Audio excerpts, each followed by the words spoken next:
Pemirsa, intens investigasi. Menjelang sidang perdana gugatan hak asuh anak yang tinggal menghitung hari, akankah pertarungan hukum antara Ruben Onsu dan Sarwendah memasuki babak yang semakin menegangkan? Setelah KPAI turut memberikan perhatian terhadap kasus ini, seperti apa pula? Kini Komisi Nasional Perlindungan Anak atau Komnas Anak juga ikut angkat bicara? Benarkah setiap orang tua memiliki hak yang sama untuk memperjuangkan pengasuhan anaknya? Lalu, bagaimana tanggapan Komnas Anak terhadap sejumlah poin yang dimasukkan dalam gugatan Ruben Onsu? Benarkah fakta-fakta tersebut dapat menjadi dasar pertimbangan penting dalam persidangan nanti? Dan yang paling menarik, bukti-bukti apa yang kini tengah disiapkan pihak Ruben Onsu untuk dibawa ke persidangan? Akankah persidangan nanti menjadi titik terang bagi konflik yang berlarut-larut ini? Atau justru memunculkan babak baru yang lebih mengejutkan? Pemirsa, bersama Intens Investigasi, kami hadirkan kabar terkini, terpercaya, dan teraktual.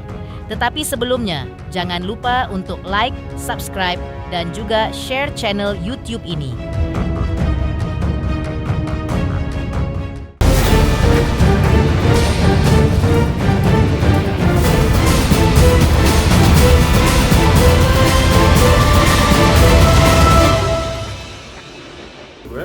Pengasuhan anak itu kan hak semua orang, berhak. Saya minta lah sebetulnya ya.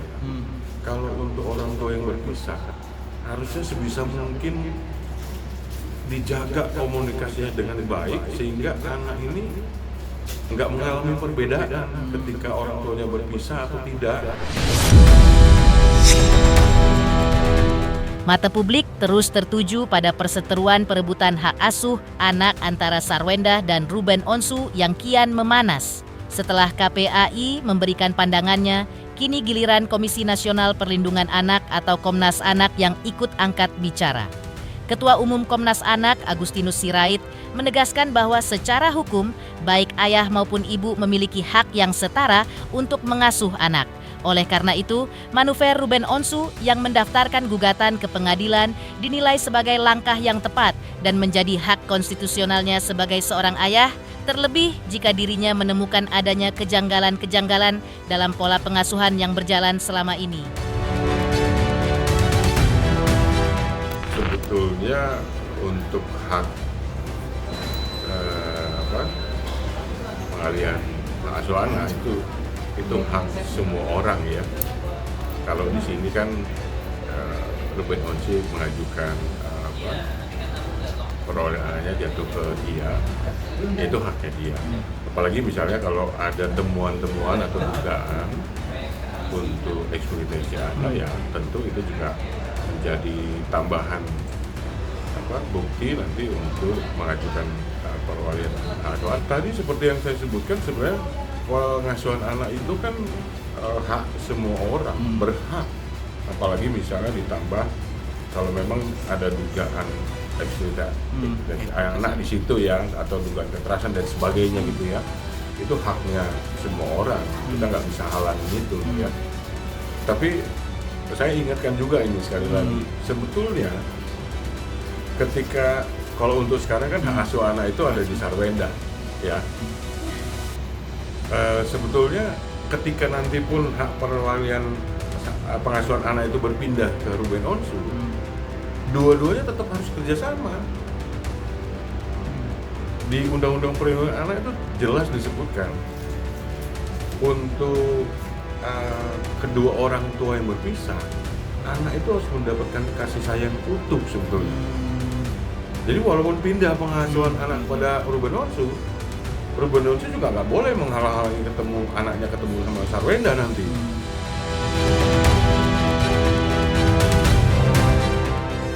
Menyoroti poin-poin krusial di dalam berkas gugatan Ruben, termasuk dugaan pelibatan anak dalam aktivitas komersial malam hari, Komnas Anak memberikan sinyal hijau. Menurut Lembaga Perlindungan Anak tersebut, jika tudingan dugaan eksploitasi itu nantinya terbukti valid di persidangan, hal tersebut bisa menjadi kartu as bagi Ruben. Komnas Anak menilai bukti-bukti tersebut sangat kuat untuk dijadikan dasar hukum bagi Ruben Onsu dalam mengajukan pengalihan hak perwalian anak secara penuh dari tangan Sarwenda. Kendati demikian, Komnas Anak mengimbau dengan sangat agar kedua belah pihak segera menemukan solusi dan menyelesaikan kemelut ini demi menjaga kondisi psikis anak-anak mereka yang masih di bawah umur. Oh iya tentu. Kalau sekarang hak asuh anak ada di Sarwenda, kemudian memang ada bukti dan temuan bahwa ada pelanggaran ya termasuk eksploitasi anak, kekerasan dan sebagainya, itu bisa dijadikan bukti nanti untuk Ruben Onsu mengajukan hak perwalian anak seperti itu. Itu sangat mungkin sekali.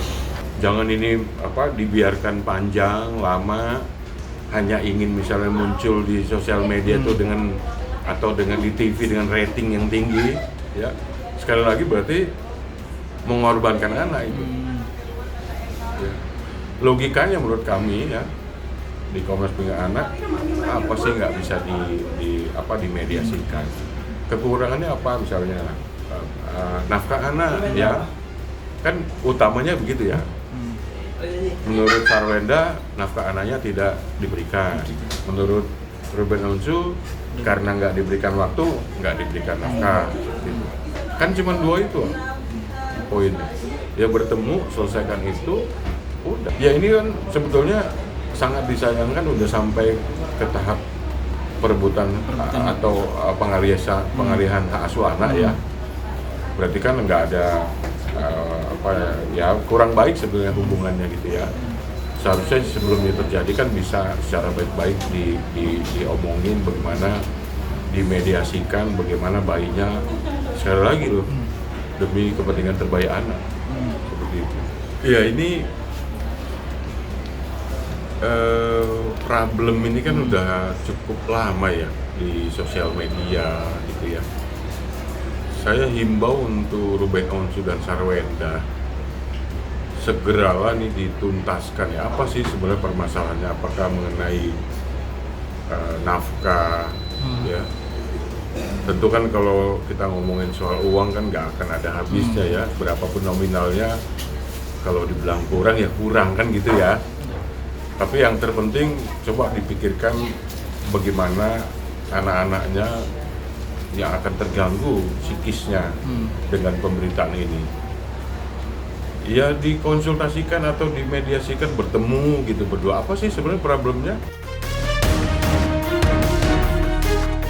Lebih lanjut, Komnas Anak memberikan peringatan keras kepada Ruben maupun Sarwenda terkait konsekuensi hukum pasca putusan pengadilan nanti.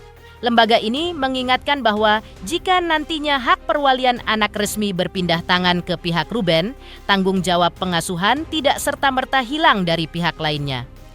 Berdasarkan undang-undang yang berlaku di Indonesia, diatur secara jelas bahwa pasangan orang tua yang telah berpisah atau bercerai tetap memiliki kewajiban mutlak untuk saling bekerja sama, berkomunikasi, dan berkolaborasi dalam membesarkan serta menjamin masa depan anak-anak mereka. Jadi sebenarnya sama aja, tinggal sebenarnya bagaimana caranya mengatur dengan baik-baik.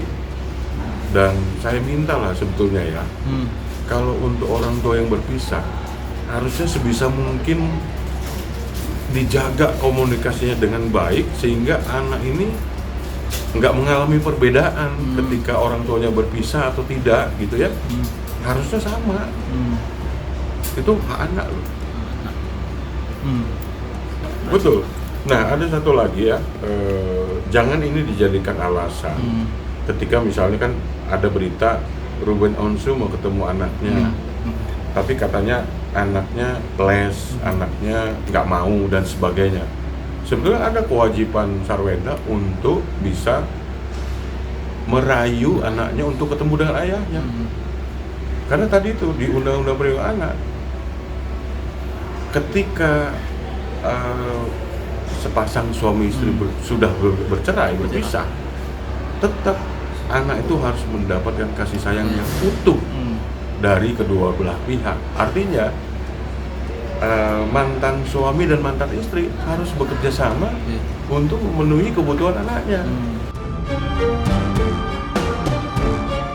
Sebagai bentuk komitmen nyata dalam melindungi hak-hak anak, Komnas Anak menyatakan kesiapannya untuk turun tangan langsung menjadi pendamping atau mediator independen guna menjembatani komunikasi antara Ruben dan Sarwendah di luar ruang sidang. Sebagai penutup, Komnas Anak menyelipkan pesan mendalam sekaligus tamparan keras bagi ego kedua selebritas tersebut. Mereka mengingatkan bahwa anak-anak tumbuh dengan merekam jejak digital dan perilaku orang tuanya. Suatu hari nanti, anak-anak tersebut akan dewasa dan berpotensi mencontoh bagaimana cara orang tua mereka menyelesaikan konflik. Oleh karena itu, Komnas Anak meminta dengan sangat agar masalah ini diselesaikan secepat mungkin dengan kepala dingin.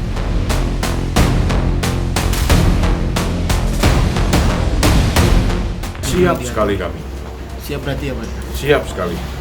Kalau memang tempat kami dijadikan mediasi, tentu kami sangat senang dan kami ingin semua pasangan ya bisa mediasi dengan baik ya demi kepentingan terbaik anak. Ya. Sekali lagi ingat anak-anaknya.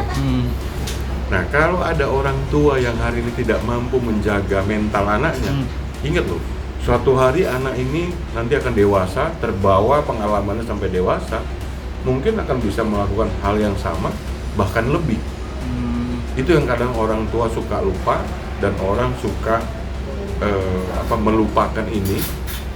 Bagaimana anak-anak itu terbentuk sampai dewasa. Kalau hari ini anak-anak tersakiti, akan terbawa sampai dewasa. Masa sekian bulan itu nggak ada titik kejelasan kasus yang mereka ini. Ingat loh, anaknya itu ada 3 ya. Setiap hari ini berita ini mengalir di sosmed. Belum lagi misalnya nanti ketika anak ketemu temennya di sekolah dibully lagi seperti itu. Ayo dong, udah untuk Ruben Onsu dan Sarwendah segeralah dituntaskan kasusnya. Apa sih problemnya? Kan udah lapor ke KPAI, Komnas Perempuan, dan sekarang ada di mengajukan hak perwalian gitu, hak asuh gitu ya. Perpisahan itu kan sudah mencederai, menyakiti anak-anak, jangan tambah lagi. Ya, artinya ketika berpisah kan ini Sarwendah sama Ruben Onsu udah berdosa kan sebetulnya buat anak-anaknya. Ayo dong, jangan ditambah lagi menjadi tambahan baru lagi untuk anak-anaknya. Pikirkan anak-anaknya, jangan egois ya. Saya sih di Komnas Perlindungan Anak, kami ya di Komnas Perlindungan Anak, kami fokus sebenarnya kepada anak itu sih.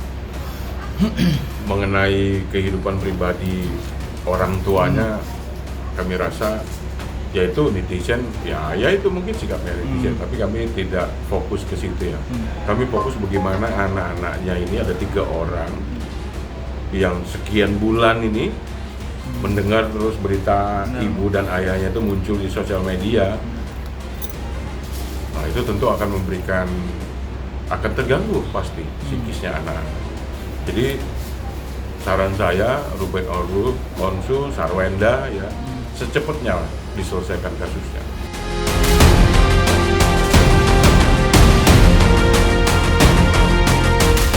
Selanjutnya, apakah gugatan hak asuh anak yang diajukan Ruben Onsu memiliki dasar yang cukup kuat untuk diuji di pengadilan? Dan benarkah KPAI menilai langkah hukum yang ditempuh Ruben merupakan hak setiap orang tua demi memperjuangkan kepentingan terbaik bagi anak? Lalu, bagaimana dengan dugaan eksploitasi anak yang ikut dimasukkan dalam materi gugatan? Bisakah hal tersebut menjadi alat bukti yang dipertimbangkan majelis hakim nantinya?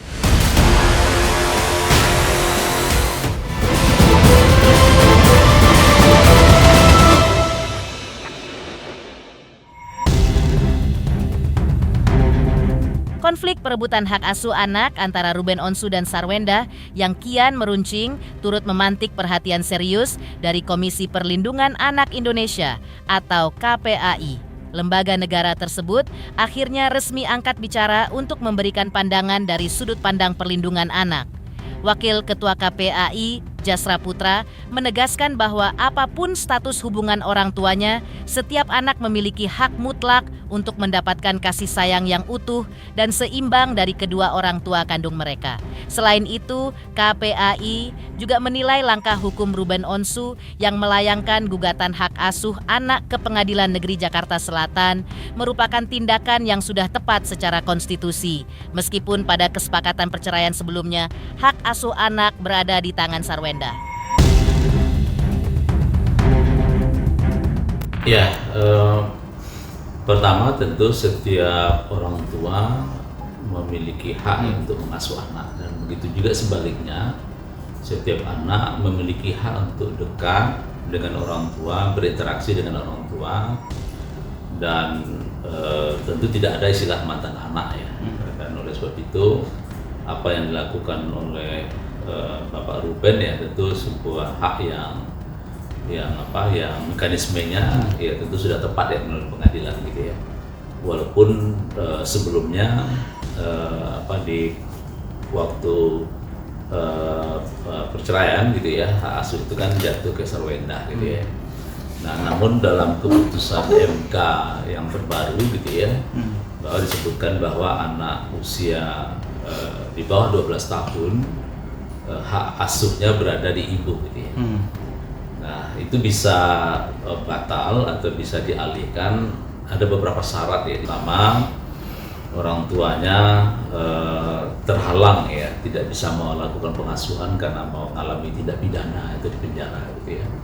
Kemudian yang kedua, orang tua ini melakukan kekerasan gitu ya, atau melakukan tindakan-tindakan mencederai hak anak itu sendiri.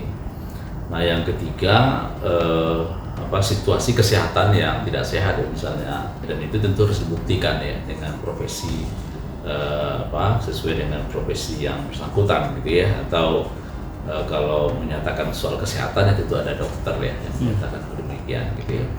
Nah, ini beberapa syarat di keputusan MK itu kami belum tahu gitu ya, apakah syarat-syarat tersebut gitu ya mencukupi ya, itu kami akan tunggu ya dari hasil proses sidang di pengadilan ya. Dan termasuk juga tentu kami akan memantau ya hasil proses-proses sidang. Seperti yang santer dikabarkan, dalam berkas gugatannya, Ruben Onsu memasukkan beberapa poin krusial. Salah satunya adalah dugaan eksploitasi anak karena kerap dilibatkan dalam agenda live streaming, jualan online hingga larut malam. Menanggapi hal ini, KPAI memberikan penilaian yang cukup menohok. Ya, pihak KPAI menilai tudingan tersebut sangat bisa dijadikan bahan bukti utama yang valid di persidangan. Mengingat pelibatan anak untuk bekerja di luar batas wajar mengandung unsur ancaman tindak pidana eksploitasi. Maka hal tersebut memang harus diuji dan dibuktikan secara transparan di dalam pengadilan. Namun kami sebetulnya mendorong juga ya kalau memang ada dugaan eksploitasi terhadap anak gitu ya. Dan ini kan ada tindak pidananya ya, di Undang-Undang Perlindungan Anak itu disebutkan setiap orang ya dilarang menyuruh, mengikut sertakan ya dan mengeksploitasi anak ya. Dan itu ada ancaman pidananya gitu ya, kalau memang itu ada dugaan gitu ya. Nah, namun kalau dalam proses pengadilan, hakim akan menguji itu gitu ya. Akan menguji apakah terjadi dugaan itu ya. Namun kalau di pidana ya tentu ada proses di kepolisian sebetulnya gitu ya, kalau memang ada dugaan tindak pidana eksploitasi anak ya. Sidang perdana gugatan hak asuh anak antara Ruben Onsu dan Sarwenda tinggal menghitung hari. Namun, bukti-bukti apa yang sebenarnya sudah dipersiapkan pihak Ruben untuk dibawa ke ruang sidang? Mengapa Minola Sebayang memilih merahasiakan seluruh materi pembuktian yang dimiliki kliennya? Benarkah ada alasan khusus sehingga bukti-bukti tersebut belum bisa diungkap ke publik?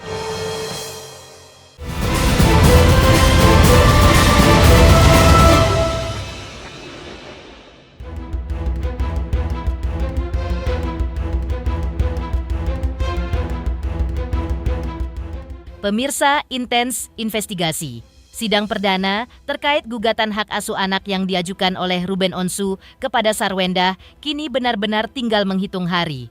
Persidangan yang diprediksi akan menyita perhatian publik ini dijadwalkan bakal digelar secara resmi pada 15 Juli 2026 mendatang di Pengadilan Negeri Jakarta Selatan. Ditemui langsung oleh tim Intens Investigasi, pihak Ruben Onsu melalui kuasa hukumnya, Minola Sebayang, menegaskan bahwa seluruh persiapan material maupun formil telah rampung dilakukan. Pihaknya mengaku sudah mengantongi sederet bukti kuat dan saksi kunci yang akan dihadirkan dalam agenda pembuktian di hadapan majelis hakim nanti. Namun, saat dicecar mengenai detail bukti apa saja yang akan dibawa, Minola memilih untuk mengunci rapat informasi tersebut dari awak media. Hal itu beralasan mengingat bukti-bukti penguat tersebut sifatnya terlalu prematur. Sehingga pihak Ruben tidak ingin pihak Sarwenda mengetahui lebih awal senjata-senjata apa saja yang sudah dipersiapkan untuk persidangan nanti. Jadi tanggal 15 Juli itu kan masih sidang pertama ya, agendanya masih sidang pertama, dan biasanya secara hukum acara itu kalau sidang pertama itu masih pemanggilan kedua belah pihak, baik penggugat maupun tergugat, legal standing dari masing-masing pihak itu masih diperiksa, dan kalau memang semuanya sudah lengkap, maka majelis hakim itu akan mengarahkan kita untuk melakukan mediasi, dan biasanya penunjukan mediator yang akan menjadi mediator dalam ruang mediasi tersebut, dan pilihannya bisa kita yang ambil ya, mediator non hakim atau yang mediator hakim. Nah, jadi di agenda sidang pertama tanggal 15 Juli ini masih belum bicara dengan bukti-bukti ya, karena agendanya bukti itu nanti setelah mengalami proses mediasi selesai, proses persidangan jawab menjawab baru akan masuk ke dalam proses pembuktian. Ketika kami menyusun dalil-dalil dalam gugatan itu, kami juga sudah sekalian mempersiapkan bukti-bukti yang akan kami ajukan dalam agenda pembuktian nantinya dalam persidangan. Jadi tinggal selama proses itu akan mengecek apakah ada bukti-bukti lain yang akan bisa jadi bukti pendukung dari bukti-bukti permulaan yang sudah kami siapkan. Namun tidak bisa kami sampaikan pada kesempatan hari ini, karena kalau misalnya kami sampaikan ini nanti terlalu prematur ya, pihak sebelah akan mengetahui apa yang menjadi senjata kami, apa yang menjadi bukti-bukti kami, padahal seharusnya itu baru mereka lihat ketika agenda pembuktian kami. Bukti-bukti itu pasti semuanya berkaitan dengan masalah anak ya. Kenapa hak asuh anak itu harus berpindah, yang tadinya disepakati ada bersama dengan S, itu harus kepada Ruben, dan alasan-alasan yang membuat Ruben itu pantas untuk mendapatkan hak asuh itu, jadi buktinya pasti seputar itu, dan bukan bukti yang merupakan aib daripada orang lain, aib daripada S gitu. Jadi ini kita betul-betul pembuktian murni, bukan bicara tentang kejelekan individu atau aib seseorang. Pemirsa Intens Investigasi, jangan lupa saksikan terus Intens Investigasi dan pastikan jangan lupa untuk like, subscribe, share, dan juga komen. Tim redaksi Intens Investigasi juga mengucapkan banyak terima kasih kepada semua subscribers. Hingga channel Intens Investigasi kini menuju 4 juta subscribers.